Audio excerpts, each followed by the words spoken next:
Hi, welcome to Vets Chatting with Granny Lisa. And I am so excited because I have a co author that's on the book Leave No Veteran Behind. And what chapter are you, Marilyn? I think I'm the second chapter, I believe. Okay. Remember Yeah, correctly how I Daniel know. laid it out, right? I think so. Right. Awesome. Well, the reason why I have you on is because we wanted to get to know you first off. And I want to talk about the process of writing the book and how it's affected you, inspired you, and anything else that you feel like you can share. And again, I didn't give her a proper introduction.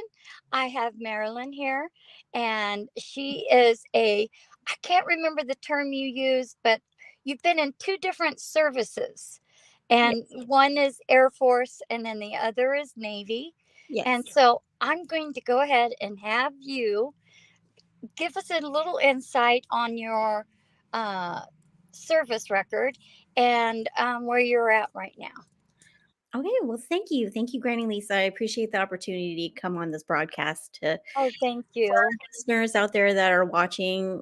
We appreciate you. Thank you for taking the time to listen to this. I hope that whatever we discuss, you'll find value. That's what I aim to provide. With my background and the things that I'm doing to help veterans move forward successfully in their lives. So, thank you so much, Granny Lisa. You're Well, welcome. so my name is Marilyn Richards. I am a dual service veteran. That's the term that I use. I was Oh, dual. Okay, yeah. in the Navy first. I joined the Navy right after high school with my sister. We are twins. We joined the service together. We went to boot camp together, and then she got stationed in Hawaii, and I got stationed in Bremerton, Washington. I was stationed on the USS Carl Vinson. It's a Nimitz class nuclear aircraft carrier. And then I served only a term of 4 years because it was the last couple of years of my term was very difficult, and I did not have a really good experience. I had a kind of my first 2 years in was amazing, but it was my last 2 years in that I just wanted to get out. It was just a very terrible environment. When you couple poor morale, toxic leadership, and the amount of stressful hours associated with your duties. I worked on the flight deck of the carrier, and I launched aircraft off the flight deck. So it was a very high ops tempo style of work environment, and I Right. I thrived on that for many years, though. I loved what I did, and I don't regret it. I just wish I had a lot of the mentorship and the good. I wish I had good mentors around me who would be able to propel me forward in my career, but it was just very toxic, and I Yeah. did not want to stay in that environment. I just wanted to get out, especially after experiencing sexual assault. And unfortunately, I was one of those who, had to succumb to that kind of situation on board the ship. And, you know, I was silent about that, and I did not talk about it. It actually has taken me, we're going on 20 years now. I mean, that was back in 97 when I joined the Navy, and then I got out in 2001, which Mhm. was just before 9/11 because I was on terminal leave. I was living in Florida with my dad at Oh, the time. yeah. But when 9/11 happened, I was on terminal leave, and then, when I saw the towers fall, I I will never forget that. I mean, till this day, I'm like, I can't believe it's been, like, 20 years, but Yeah. when I saw the towers fall, I was like, "How dare they?" And I was like, "No, I gotta go back. I'm like, "I gotta go back in." Right. I didn't wanna go back to the Navy, so I don't blame you. I don't blame you at all. Oh my um, gosh. I'm yeah. sorry. I didn't know there would be a train here. Can you hear Oh, that? gosh, yeah, no, it's no worries at all. Oh, You just gotta let it slide and and then Okay, we're gonna on lower it. trucking on. Okay. I have a couple of questions. Yes. Okay, you went in 97. I went in 1980. I went into the National Guard first, and then I decided to go active. Oh, Um, awesome. I was in the Army. There's quite a bit of time difference, and I too experienced sexual assault and kept. I didn't keep quiet, but my chain of command failed me, and then I just zipped it. In your position on the flight deck, how were you the only female? No, when I came on board, I was among like the second group of females. We were transitioning into co-ed. So Oh, I was amongst like the second group of females that were coming on board when we were just beginning to become co-ed, which actually was a great experience. A lot of the men that I did serve with were amazing, and they took me under their wing, taught me a lot. But with anywhere that you work, there's always some really bad people that awesome. Yeah. you have to work for. And unfortunately, some of that is leadership, and Hmm. even your peers, Oh, yeah. that could be like those bad apples hanging around, to Right. mar and taint your your career. And I was afraid to say something, so I Oh, never yeah. did. I I only don't blame you. Yeah, I'm the kind of like the silent suffered kind of person, because when I was a little girl, like my stepbrother tried to touch me, and that was very traumatic in itself. And then, I mean, as a little girl, what Yes. do you do? Who do you tell? Who do you talk to? Right. Who do you feel safe to talk to? I did not feel safe to talk to my parents. But when my mom found out, she was very livid. And I have two Filipino mothers, and growing up in a very mixed cultural household, especially with two Mm, very different Filipino mothers. right. My stepbrother is my stepmom's child, and till this day, she denies that. She denies that something like that could ever happen. But how can three girls, I have like three sisters, and the two that I grew up with, an older sister and my twin, we were affected by this situation. And that was just one of a couple of things that happened in my childhood that really, trauma didn't just start, it was not just in the Navy, but it Right. was in my childhood too. And I was the silent sufferer type. You just pretend like you're okay even if you're not, because Okay. some of the things that I grew up, with the type of belief systems that you grow Oh, up yeah. with. A couple Something my mom would say, you don't speak about problems outside of the family. Oh, I was told the same thing. Yeah, Yes. yeah, and What's in the house stays in the house. that's not healthy. It's No, it's not. And what do you do as a little girl? Who do you feel safe to talk to? So Yeah. it was more of a, I'm just gonna pretend like it never happened, and I'm just gonna Yeah. move forward. And that's kind of how I've dealt with a lot of the bad situations in life, because you are Army, so you understand in the military, you compartmentalize those emotions so Yes. you can focus on the mission first, and then you can handle everything else later. But you're when you're in that mentality, when you're in that survival mode, that's what I call it. You're in that Yes. survival mode mentality, that fight or flight mode. It kind of does this psychological, it creates this psychological impression in your cells, Yep. and it holds on to that. And so you're literally fighting every day to find the good in moving forward. Yes. You don't want to you don't want to die, but you don't even know how to live. And Yep. that's what trauma does, especially when it's coupled with, when post traumatic stress and depression, anxiety are all meshed together. Right. There's and people experience it differently. Yes. I've never struggled with flashbacks, but I have struggled with moving forward, holding on to the past, trying to figure out what life is there for me if all I've experienced in my life is brokenness? What can I expect life from to give me except that? Right. Because it's always been one thing after another. It's always been one hardship after another. Oh my gosh, you're my twin. You're my twin because I can completely say without any hesitation, and I think you hit something on the button when you said it was like it just took into your cells.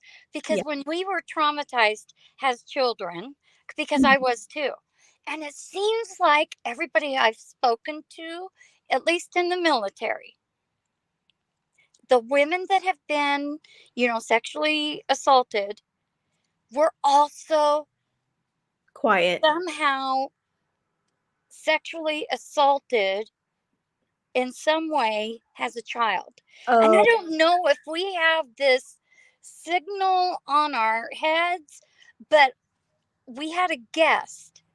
Her name was Dr. Charnel, and she said that trauma actually is like a energy frequency. mm, mm, And so that frequency is in our body. It's in, like you said, it's like yeah, part of our DNA, and that it spreads out, right? Our energy because of the pain and everything else.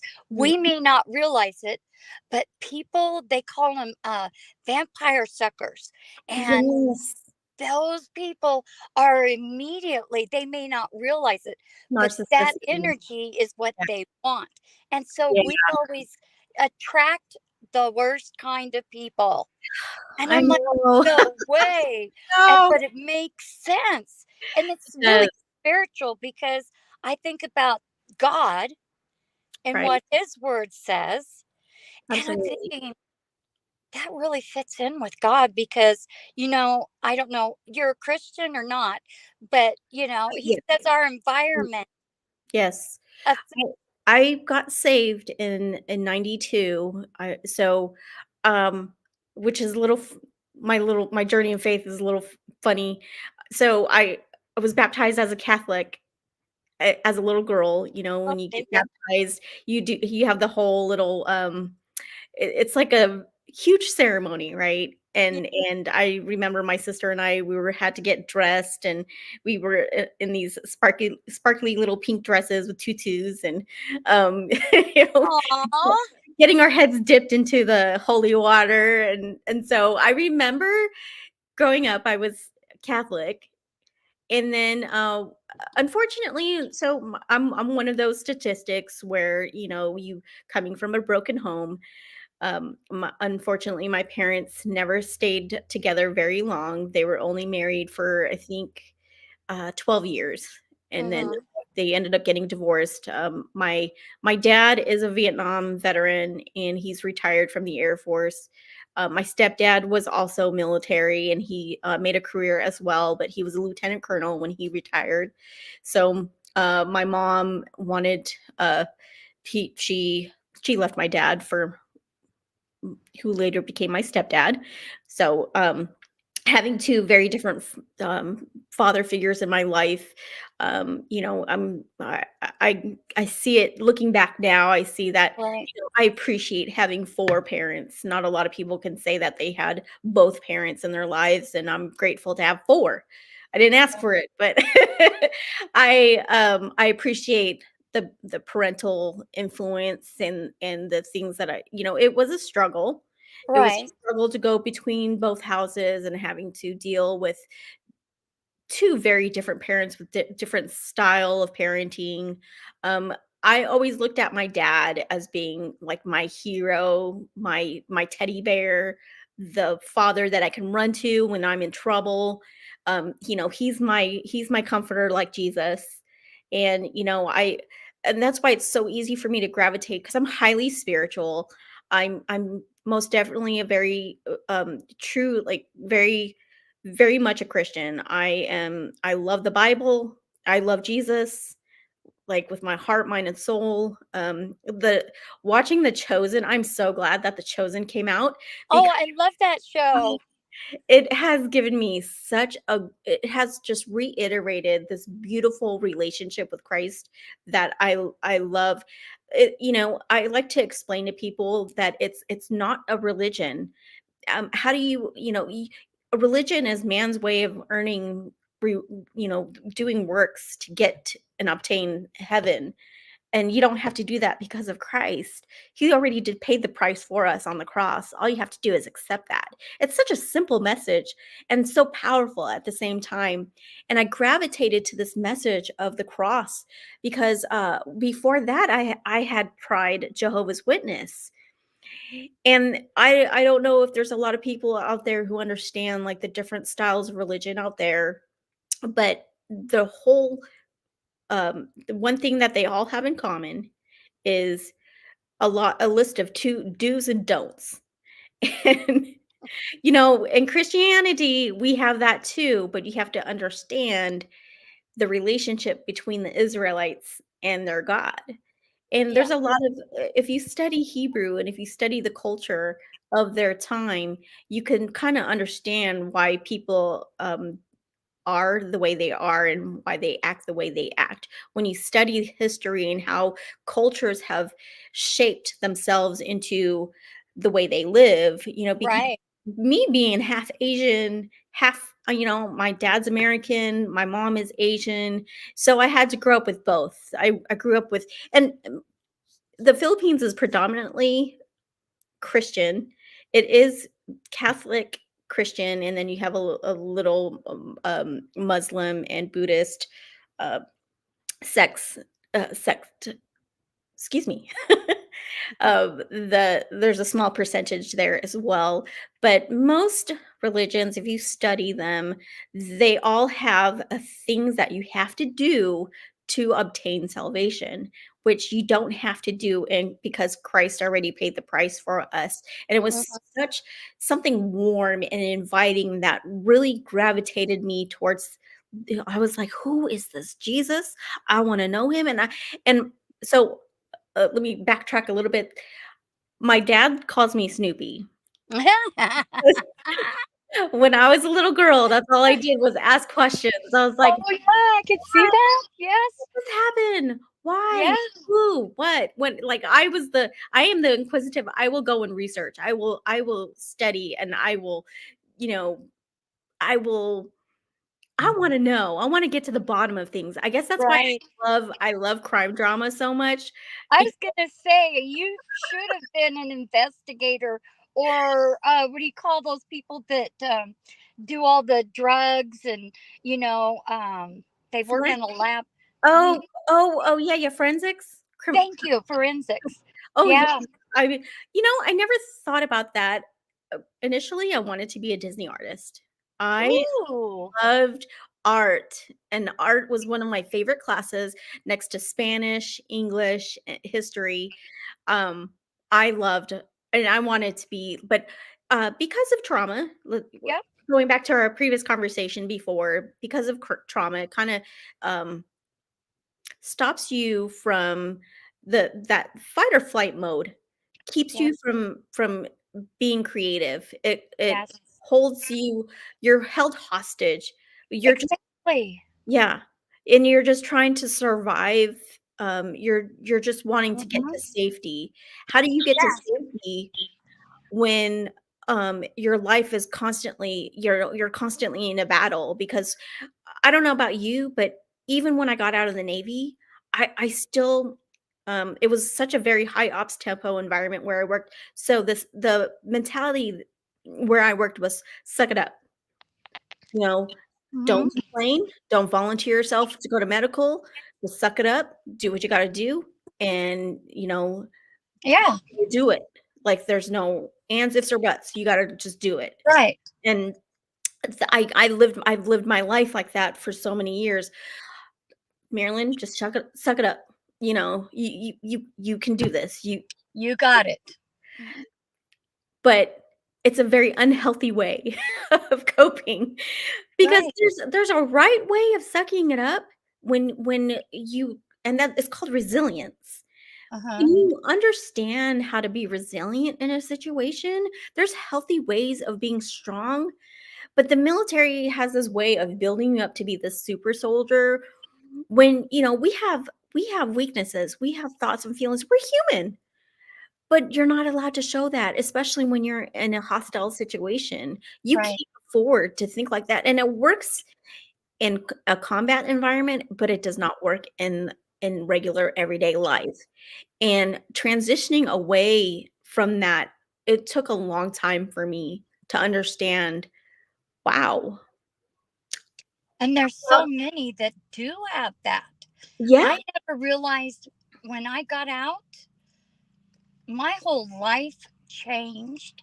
And yeah, I did not know. I was just kind of thrust into it, into yeah, this whole new situation. And I didn't know how to deal with it. yeah. And it was crazy. And I find that, like, when I was reading your profile, that you've actually come up with some stuff. Yes, and that transitions us into going moving into what, you had said in the beginning about, about the book and about the things that, I have to apply to help others, because this is what I do now. Um, my whole focus and my whole goal is to help veterans transition successfully after their service, because I did not, and I transitioned Right. twice. I got out. I didn't stay very long in the Air Force because I just couldn't adjust very well. I was a sailor first, and with a very hardcore mentality. And the Air Force is not, is complete opposite. That and you know how we always make fun of each other and we call the Air Force the chair force for a reason. And, I make fun all the time. I love my experience in the Air Force. I tried to forge a career path. Our producer is military, police, Air Force. I If she comes on, don't be scared. love Halloween. I'm not scared of nothing. There you go. God has not given us a spirit of fear. Just That's remember. right.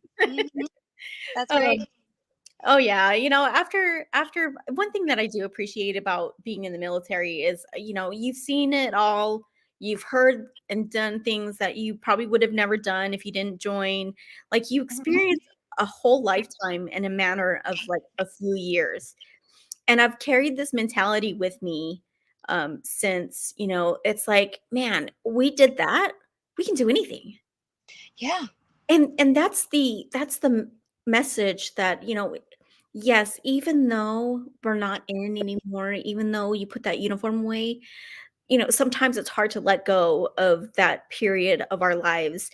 It it doesn't make us any less of who we are, but Yeah. you're in a different phase of life now, and Right. it's time to move forward. And it is possible to move forward and really live your best life. There is a program that I highly encourage for veterans that are struggling with post-traumatic stress.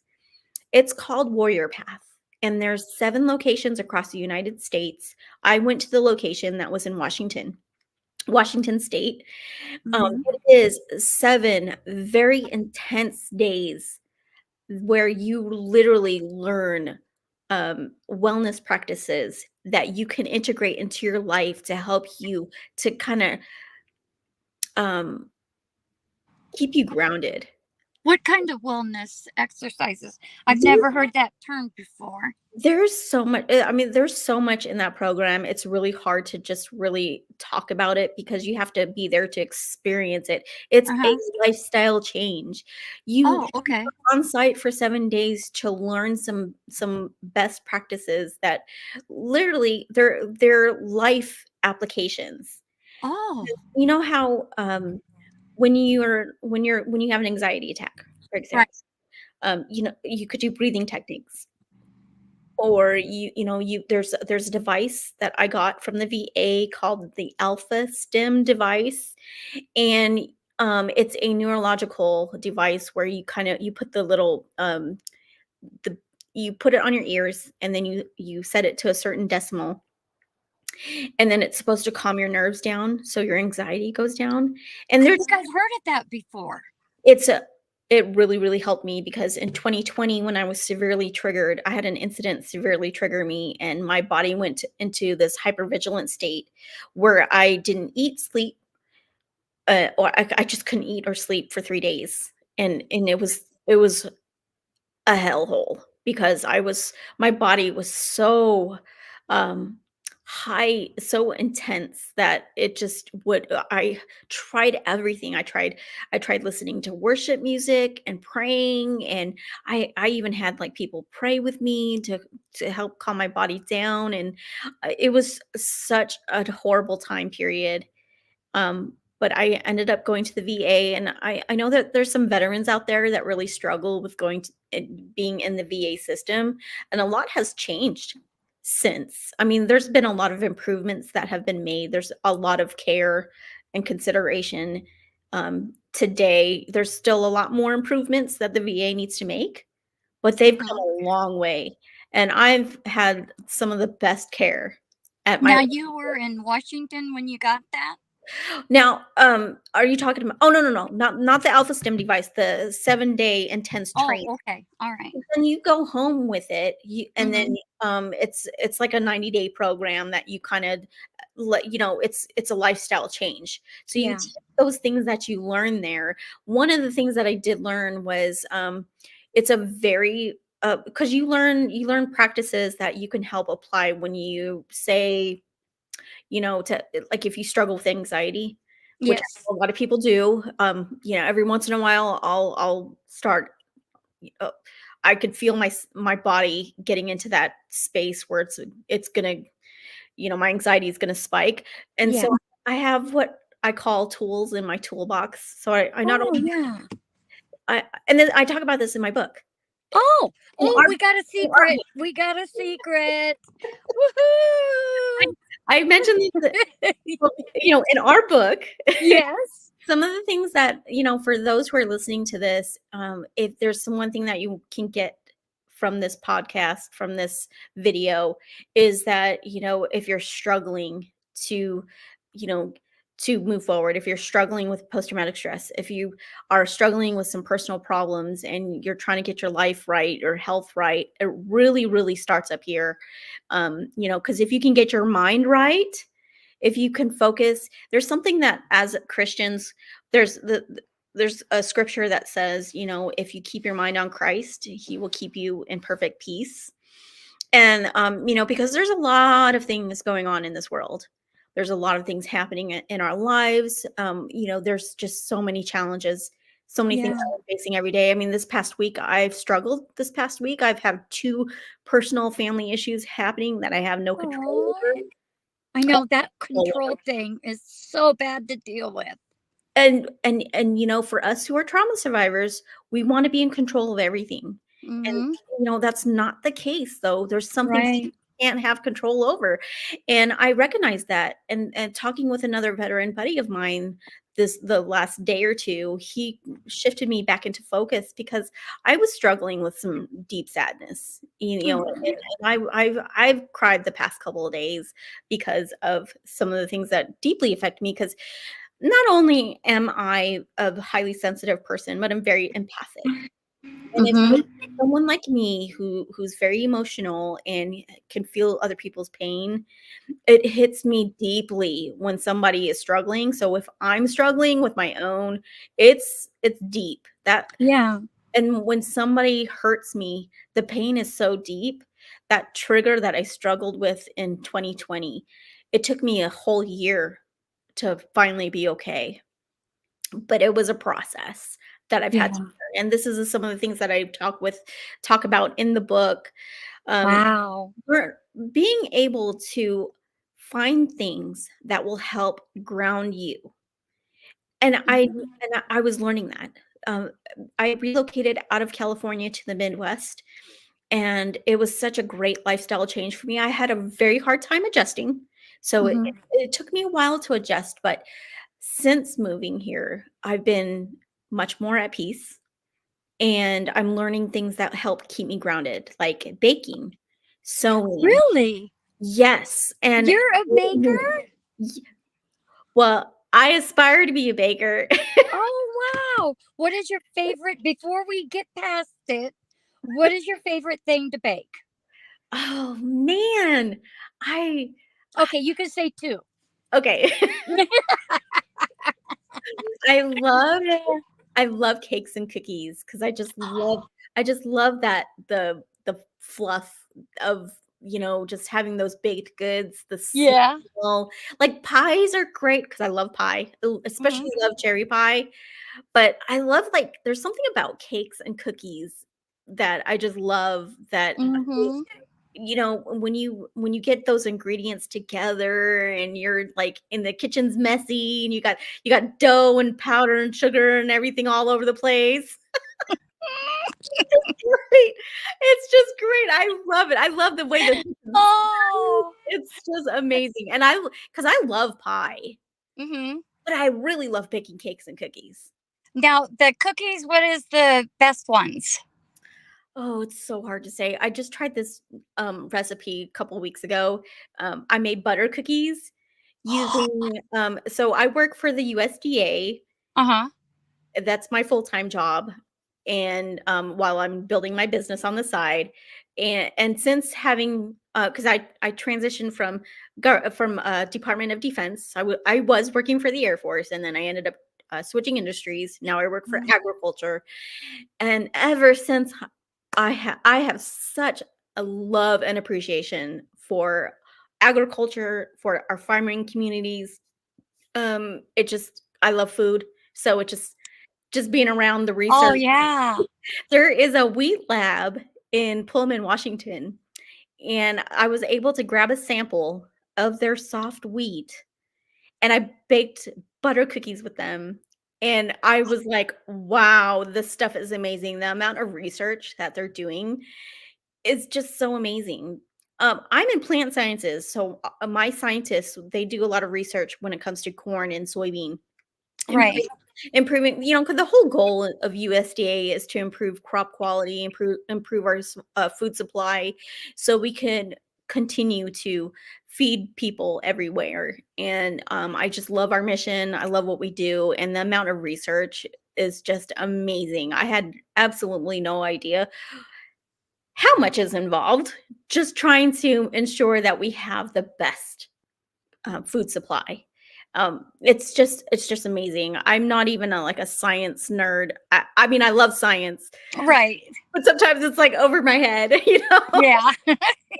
I'm not a PhD student, but working at the university has I working around with so many like these PhD students, Right. these young kids who are like surpassing me. I I stopped at my master's. I was like, I'm not going any further. Oh, gosh. Oh, but you're having fun. I'm having a blast. And Oh. being around that one of my scientists, one of my corn scientists, she's a baker. And that's how I got into baking. That's how I got into Oh. love for baking, and then of course for sewing, learning how to sew. Who knew just those two things could be so therapeutic? Yeah. Sewing, crocheting. My sister crochets. I have a couple of people that I work with that love crocheting, and there's just something about it that's very grounding, very calming, very like such a great feeling when you create something of your own. And that's why I highly encourage people to find something that they love doing. And like one of my girlfriends, as a matter of fact, you need to bring her on your podcast. Of course. Lisa Kirk, she is a 20-year career Army veteran, and she came out with her book as well. And she does the paint sips. And Really? those are so much fun. It's just great. Just like you're not thinking about anything else, but you're just Right. focusing on painting that picture that you're wanting to paint, and Yeah. sipping on some wine while we're at it. And it's not just for women, it's for men too. I mean, she hosts these down. Now she lives 2 hours from me, which is down in Fort Leonard Wood, down there, down south of Missouri. It's a military community, and Oh. she does it all the time. She hosts these with like families all the time down there, and I just love it. So like if those who are listening, if you can find a paint and sip party, oh, go do it. It's so much fun. Yeah. I love it. Actually, I've seen them before. I just haven't done them. Well, you know what? You after the show, I'll get her information. You Okay. talk to her, and we'll get her scheduled because Oh, yeah. I love hearing veterans. That's my goal is to find out how to help all veterans in different areas of either what they've gone through and Yeah, how to help them get out of that dark area. And absolutely. I'm just amazed by just your light as soon as you started talking about what is helping you. I mean, you're just glowing. I mean, you could just feel it. I mean, Well, we're over the phone and I can just feel it. oh gosh, I just get so full of life, and I always say I wouldn't be where I am or who I am without Christ. He's ultimately the source of my strength and my joy. Right, Because the past couple of days have been absolutely very trying. But then I had a veteran buddy of mine, and I love my Vietnam veterans very very much. My dad is one of them, right. and it's because of them I'm doing what I do, because not only was my experience something to take from, was Right. something that I've learned in my own life. We need each other. And Oh, yes. we so often we struggle by ourselves, because I've been that person that's like, I don't want to bother nobody. I can suck it up. I can handle it myself. No, you can't. You Hmm. we were That's crea true. we were created for community. We were Yes. created not to be alone. God made Adam and Eve, he created a helpmeet for Adam. We were created to be a helpmeet for man, and vice versa. We are created for community. And for those who are listening, I just speaking of doing things that are therapeutic, there's another something else that I would recommend. There's a Christian coach that I follow, Okay. Jackie Dorman Ministries. She helps women like us who've been traumatized to be able to heal from those things, because healing comes in layers. Yeah.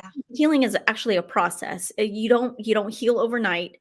Yes, No. miracles happen, people get Hmm. healed, or there's I've heard so many stories over my years in ministry where people have gotten healed. But there's different layers in healing, Hmm. because even though I'm healed now, I'm not letting my past dictate my future now. But it's taken a long time to get to this place. It took more than therapy for me to get here. It took a lot of Jesus, and a lot of different methods of Hmm.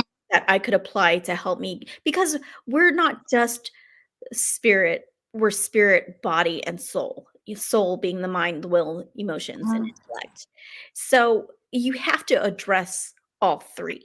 You Right. you have to, working out releases those endorphins. I'm not a big fan of working out, but I sure would love to be outside. There's a lot of great places to walk around here, so I love the parks, and that Oh, the yeah. places where I can go to kind of release some of the stress of the day. We're Yeah. not gonna get away from stress, because life today is pretty busy, It's and all busy. yeah, and but you can do things to help minimize the negative side effects of stress and post traumatic stress. There's something that my therapist told me. This was like a few years ago when I was going through my cognitive processing therapy, which is one of the common therapeutic ways of addressing some of the trauma. Cognitive processing therapy is not for everyone. There's different styles, but I would recommend the listeners out there to really look into the different ways there could, because there's there's another type of tapping. There's Right. there's that one. There's equine therapy, which is horse therapy. The horses have been shown to help someone who's struggling with post traumatic stress, because we did that too at Warrior Path. We went and visited the horses one day, and it was just a very like a great learning experience for me to be around horses. But there's arts therapy. So if you love drawing, painting, creating music, let that be your therapy. If you love creating, do that. There's something that we talked about earlier. When your cells hold on to those memories, you need a way for it to channel out. And often I like to journal. I like to write, and I love writing. But Hmm. not a lot of people, you're probably not a writer. So do you find other ways to be able to channel that negative energy out? So when you're having a bad day, when you're feeling not very optimal, the reason why I encourage people to call the crisis hotline or to call a friend and let them know that you're struggling, because it helps you to get out of your head.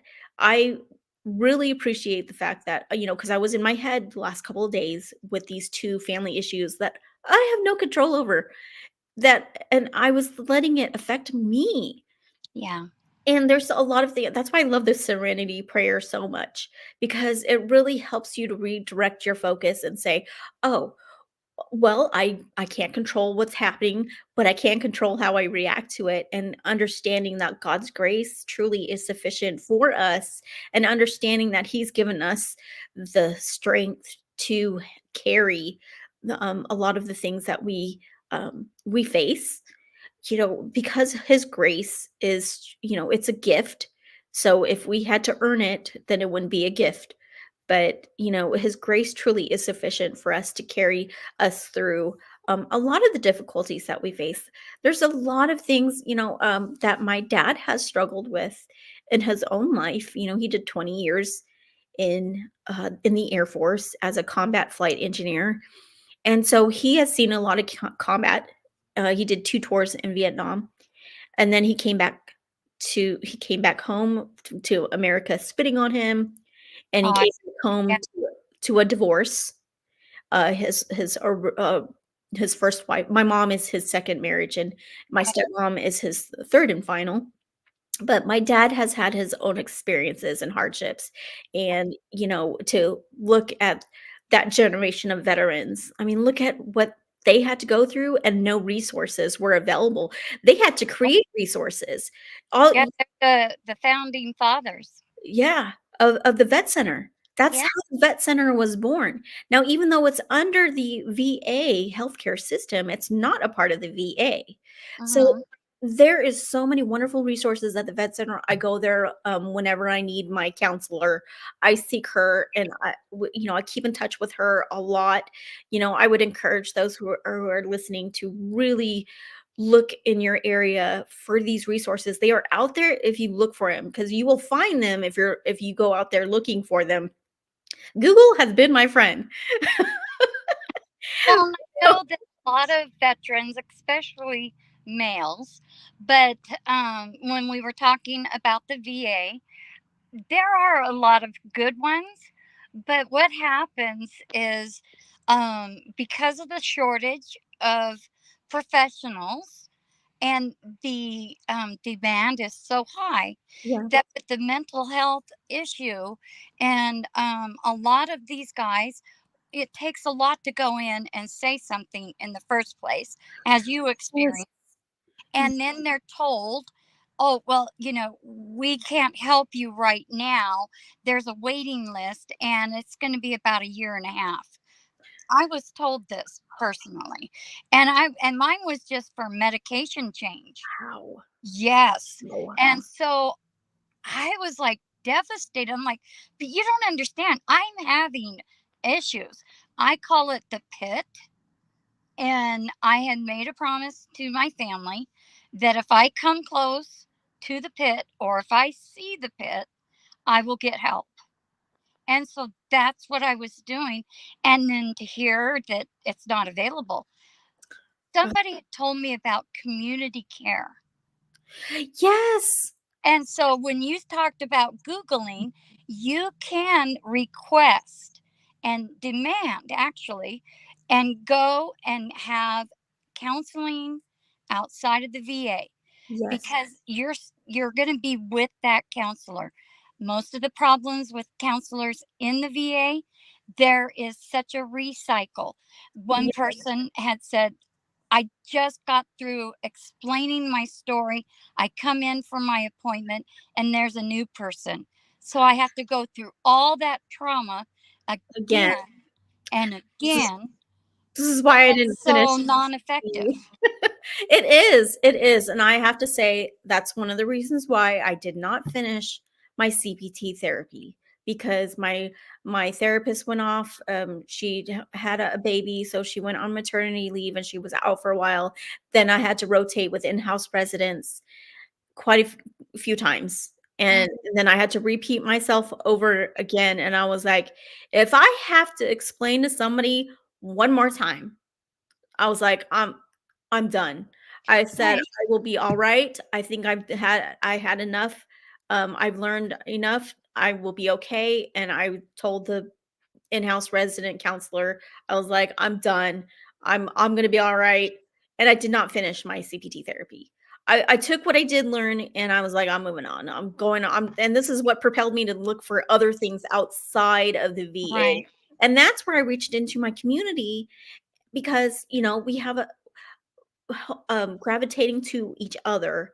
Um, right. that is one of the things that I love about our community. There's such a huge brotherhood, a huge sisterhood of veterans who Yes, who understand and they're willing to help you. They're willing to reach in and help you and get you up. exactly. And that's what happened. I started looking at other things and other ways, even, like, going to the beach and burying my feet in the sand was, like, so whenever I'm in Florida and I go visit my parents, and my younger sister and my family over there, we one of my favorite things to do is go to the beach, and that's therapeutic. Just being around water. Water's very therapeutic, and Hmm. I love being around the lake, I love being at the beach. I love like, there's this, the Lake of the Ozarks down here where I live. It's just about an hour away, and, I one weekend, I spent a weekend there, and, it was soothing to my soul to listen to, people boating and just gliding and it was just such a beautiful weekend. It was just very therapeutic. Just finding those things that can help you to get grounded.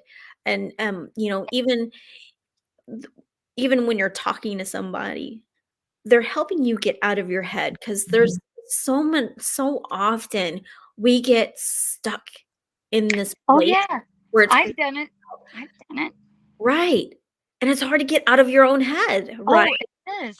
It Oh is. my god, that's why I'm like, I'm so much better, like, we're talking about 2020 when I did not have what I have now, and so I was like, it was almost like me being, flailing around in the water, trying to find a lifesaver, trying to find something that will help me kinda, Mhm. not drown, Yep. because that's how it felt, and I was Mhm. like, "I need something to hold on to." Mhm.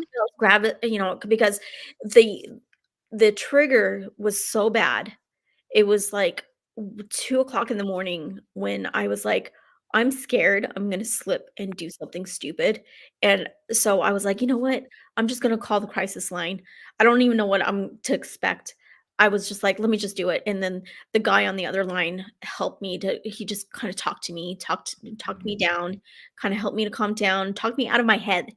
And I was, like, grateful because the temptation to end it all was very real. That Oh, yeah, it when is. It I say is. tempted, oh my god, when I say tempted, it was tempting because it's so easy to take the easy way out. Yeah. But then I got to thinking, I'm like, "Well, then what is my family gonna have to deal with?" Oh, yes, the leftovers.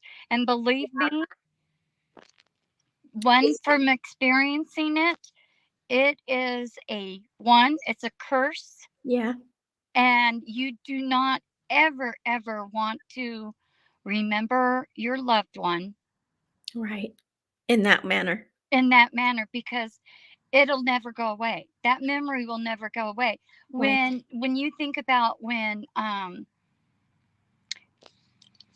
Christ died on the cross for us, he did it willingly. Yes. And that but he had a purpose behind it. Yes. When you take your life, you're not taking you're not giving a purpose back. You're stealing other people's purposes because Right. you are not allowing them a lifestyle of having a father, a husband or wife, or even your family, brothers and sisters, your parents. Right. You are robbing them of peace. Not that they can't find it, but that's the problem. It's all this leftover stuff that you don't even realize. And when Christ gave his life, he gave his life. He didn't take it in in in a manner that you know what I'm talking about. He laid his life down. You know, For remember the 2 men that were on yep, each side of him on the cross, you know, yes, well, the other thief on the cross was like, "Why don't you just call the angels from heaven to rescue you?" Or, you know, like, you know, he recognized that he was God and that he could have done that, but yeah, it wasn't the plan. What would the benefit in that? We would still be, eternally damned because of sin. hmm No, yeah, there had to be a sacrifice, and the way the Israelites were doing it, the way that they had to sacrifice an animal, a spotless lamb every year, you know, that gets very tedious, it gets very spotty, and then, you know, to go behind the veil, there's so much ritual and um, so many things behind that process that it's costly, it's timely, it's, you know, and you gotta do this every year. There's yeah. There's so much, so much. so Um, much traditions yes, that and it it took away from the purpose, exactly, it takes the away, and this is core meaning. right, and this is why I love the message of the cross, it's so simple. Hmm God made it a way, a very simple way for us to have purpose and to have life. Jeremiah 29 and 11 is one of my favorite scriptures of all time. Something I held on to even when I didn't understand what it meant. You know, God saying that the plans that I have for you are plans not of evil, but plans of good to give you hope and a future and an expected end. And I would read that verse over and over again, and I'm like, "I really don't understand what this verse means," because every time I turn around, I'm experiencing heartbreak. I'm experiencing disappointment. I turn around and somebody else failed me again. You know, I all I've ever experienced in my life has been nothing but heartache and pain. And, you know, it's like, where's the good in that? Where's the plan of, you know, where's the life in that? And then I came to a place. Now, we're talking uh, I've been on in this healing process for, let's see, I filed for my disability in 2014, but it wasn't excuse me, in 2012. I got my disability in 2014. It took 15 months to get my disability rated. Um I had sucked it up for 12 years when, like, because my so when the trauma happened in the Navy, my mind, I blocked it out. It was a way for my body to protect me. So Yep. Hmm a lot of the things I did not remember. It was my best friend that I served with that was like, "You don't remember you called me the next day?" And I was like, "I did." You know, Right. and then so when we were getting ready to file my claim and she was writing her witness statement and I was writing mine, you know, so we were trying to get the paperwork together to file with my claim.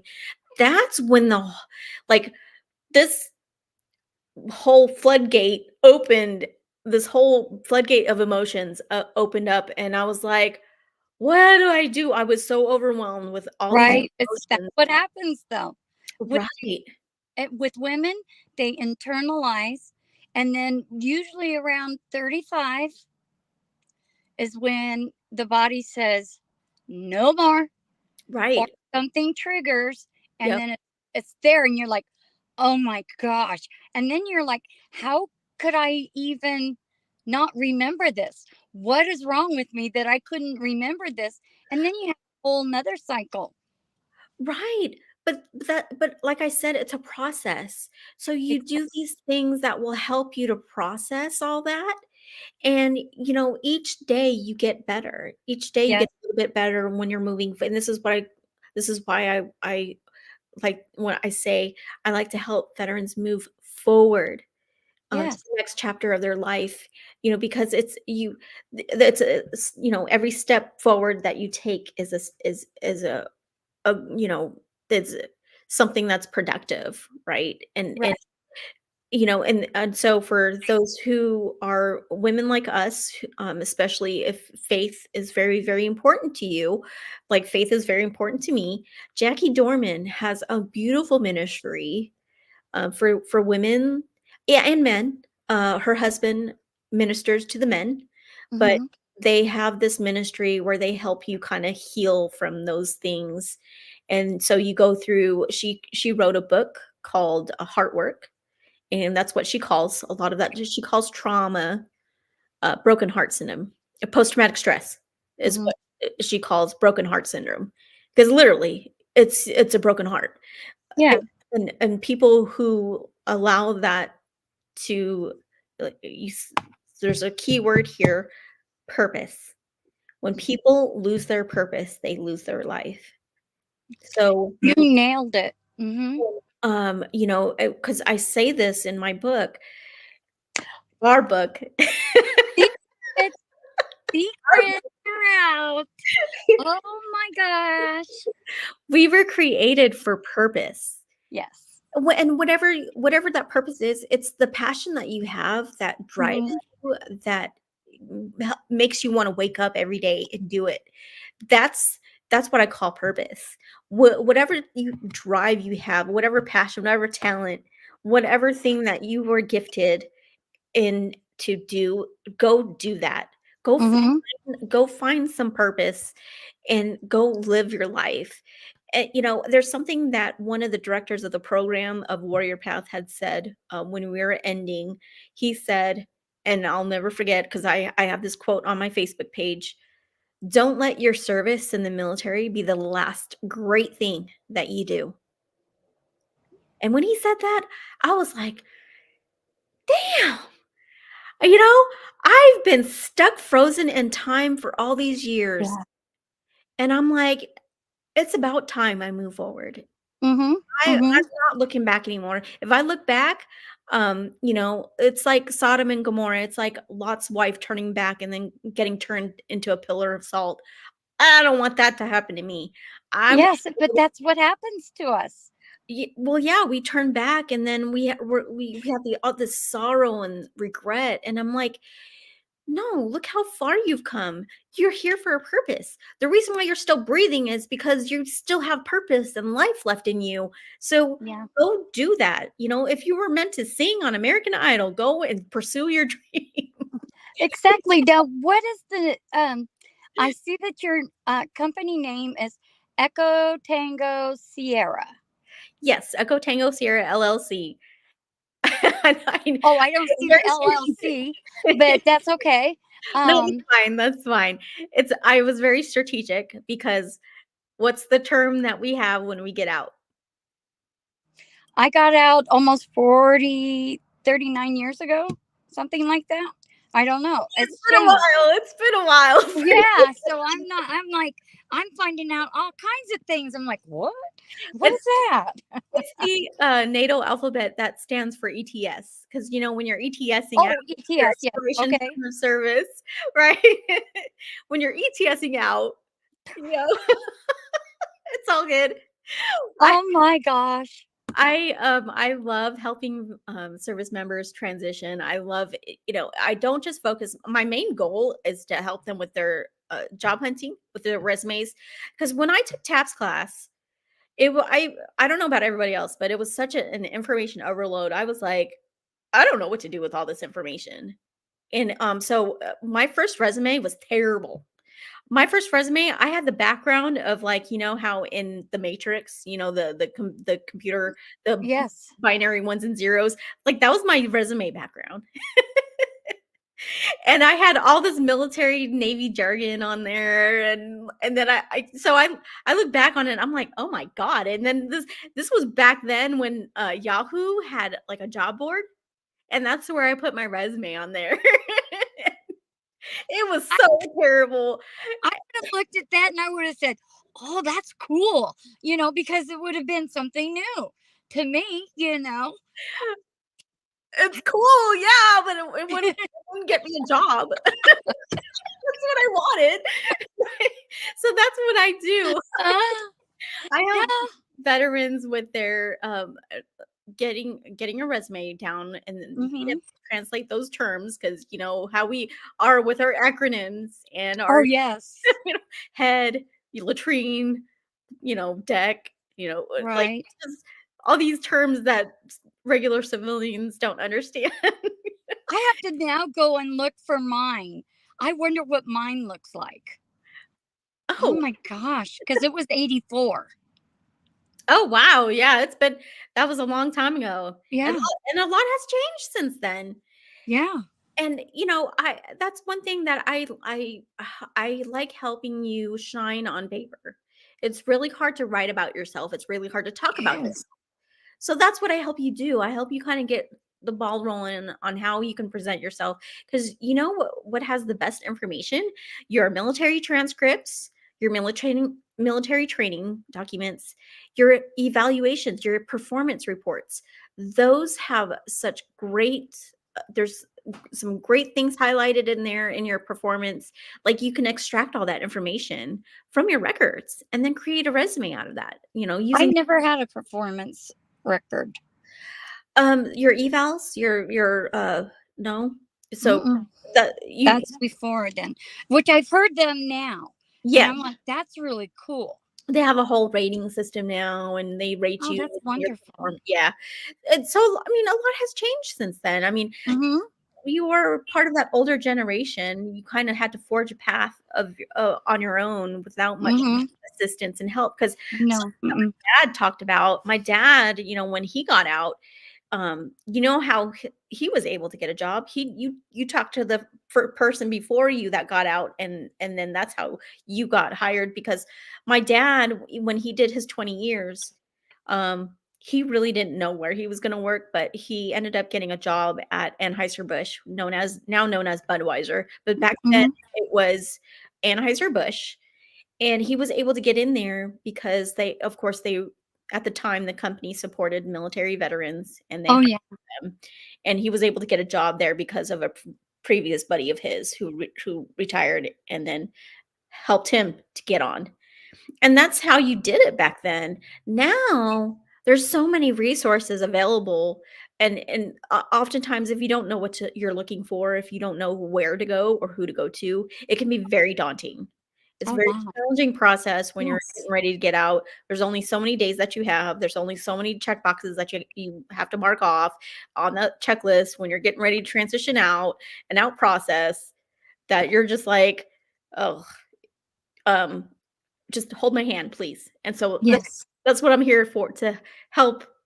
I'm here to help people hold their hand, whether it's regarding, I may not be a counselor or a therapist, but if you need help with some holistic resources, there's a lot of, there's that's one thing about our community. We have access to a vast number of resources available, so we can help get that information out there to Right. those who might need it. Yes.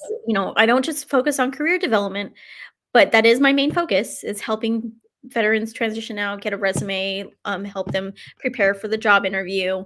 And then, if they want to go federal, I'm a federal employee, so I help them get into the system, because it can be a little daunting, the process.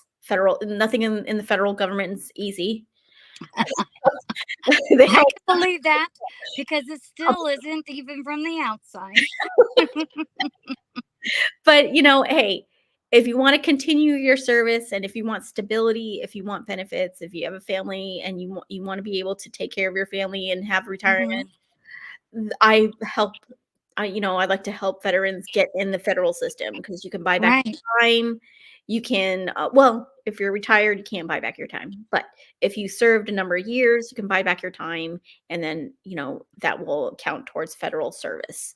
And, so there's a lot of benefits out there that veterans probably, may not know, but Right. the federal agencies are constantly hiring, constantly looking, Border Patrol, FBI, CIA, like these agencies, and I find them all the time on LinkedIn.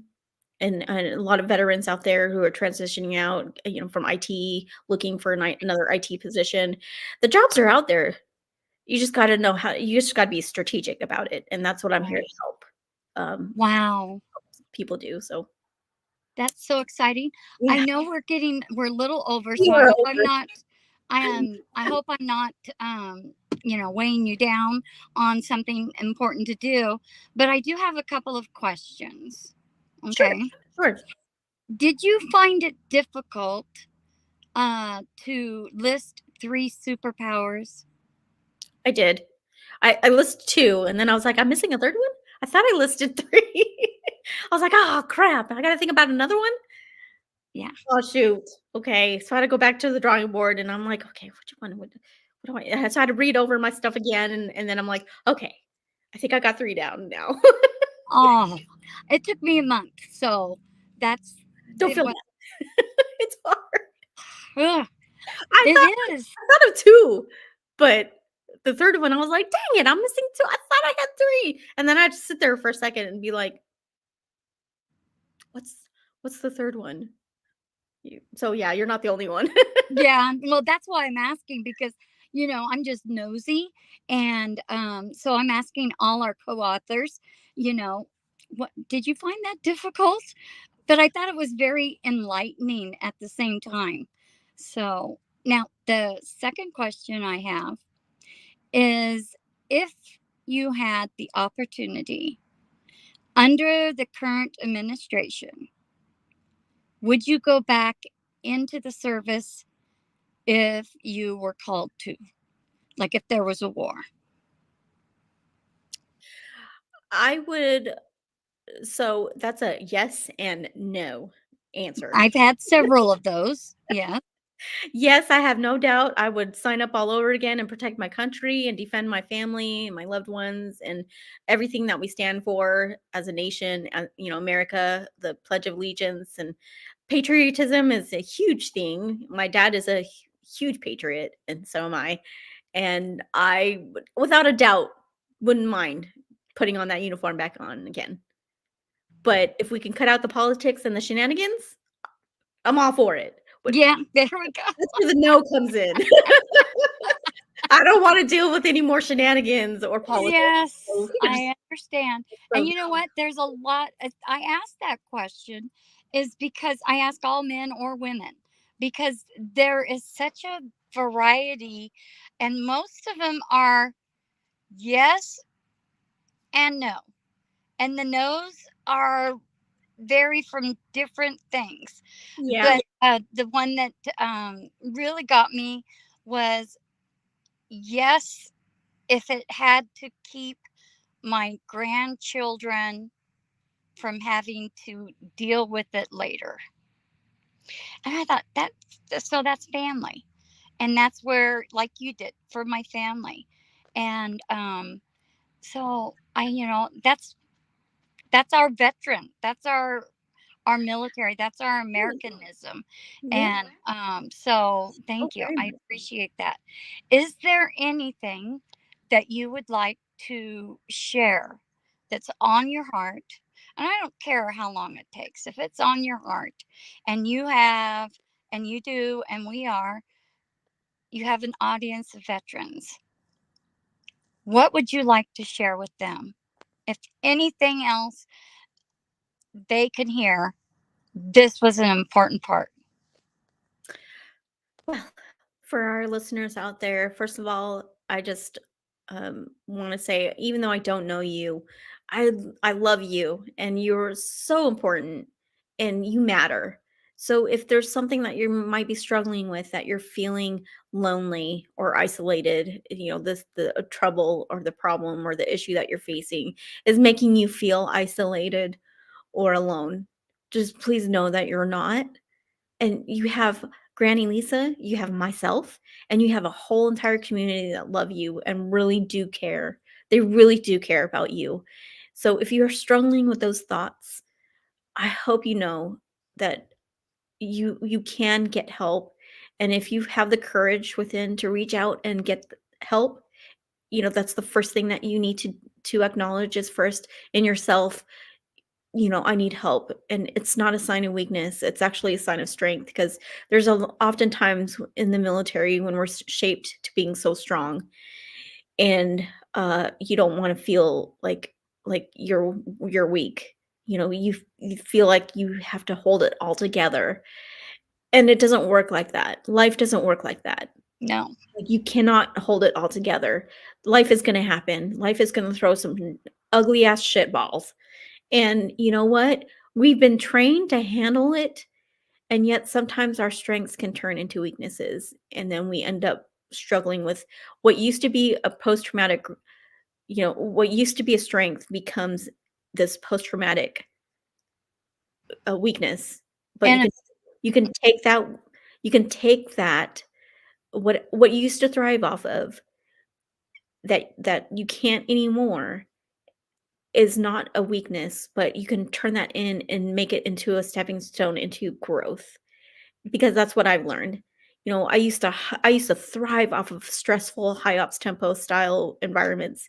I can't do that no more. I'm not a multitasker, and the first sign of stress, and I'm just like, I fall apart. But you know what? I'm human, and I've learned to hone the strengths that I do have and build that resilience in a better way, in a better way that applies to life now. We're not in combat. We're not in the military anymore. We can't train like that. It doesn't work for everyday life. But we can take the things that we learn in the military and we can apply it to our lives now in a way that takes it into a stepping stone into the growth of who you are now. And I just want to encourage you, if you're listening and you're struggling it's hard for you to face today, if it's hard for you to get out of that frozen time period where you feel stuck in that 19-year-old body, frozen in that time frame. Just know you're not alone, yeah, and we are here for you. So if you want to find the courage to reach out to a friend that you can trust. Reach out to us. We're available. I'm available on LinkedIn. I'm available on Facebook. That's how a lot of my veteran buddies get a hold of me, by Messenger. I've had veterans reach out to me through LinkedIn. But please, we're not mind readers. But, no, but we want to be there for you. So please reach out and make we'll help you make the difference. Okay, love you you. will help them find you'll help them find their purpose. I do. That is a gift that is not to be taken lightly. And I'm a granny, and you do matter. And I don't like to see any of my grandkids or kids hurt. Nobody does. And so if you went to your mom or dad, if they're still there, you never felt bad about it. And so we're a family. Okay. Absolutely. We may have issues with you on teasing and everything, but you know what? That's what family does. But you know what? Nobody else can hurt our family members. Yeah. Nobody else can touch you. And you have a hidden enemy that is attacking you. And it's an enemy that you have not been trained to deal with. Mhm. And there are ways to deal with this. And there are people that are trained to teach you how to combat what you're suffering through right now. And Absolutely. I encourage you to Stop, think, and call the crisis line. And you can reach out to any of your buddies. You can reach out to strangers. You can go into any hospitals. You can go anywhere and just talk. Just talk. I don't encourage going to bars because that encourages Right. drinking, and drinking can be taken out of control. And Yes. so, that's not good. But you can go anywhere and anybody's off. Safely. Anywhere that is safe. Yes. Not just anyone, not just any but just somewhere that can be a safety a place of safety for you. If that's your best friend, if that's your mother, if your mother would be someone that your Granny Lisa. She's a Uh, that's what I'm all about, baby. yeah, you know someone that you would feel safe to, unfold. Right. And Not just anywhere, but anywhere that you might want to that you could feel safe to, that's you the important thing. Yes, that's true. Thank you. And of course, our whole thing, I think we got a good couple of secrets out of you about what we're out, and I appreciate that. And I thank you for being a co-author. I'm glad I got to put a face to you. And please, please, please, she has her own link, and you have that where on Facebook, LinkedIn, anywhere else? For now, usually just go back and forth between LinkedIn and Facebook because that's where, like, a lot of our military community kinda, gathers. Alrighty, great. Well, she has her own personal link so that she gets the credit, and that is Leave No Veterans Behind. I encourage you to buy the book, and now you have a little bit more on how and what is inside this. And it's very valuable, it's very heartfelt, and it will make a difference in your life and other veterans' lives. So So, again, sharing is caring. I thank you so much for taking the time and coming and being a part of my show. I really do. God bless you. God bless you. Thank you. All right, Peggy, take us out of here. The Earth is 70% water.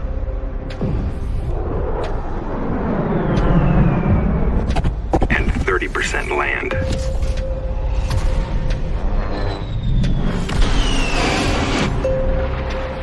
But the entire sky belongs to us.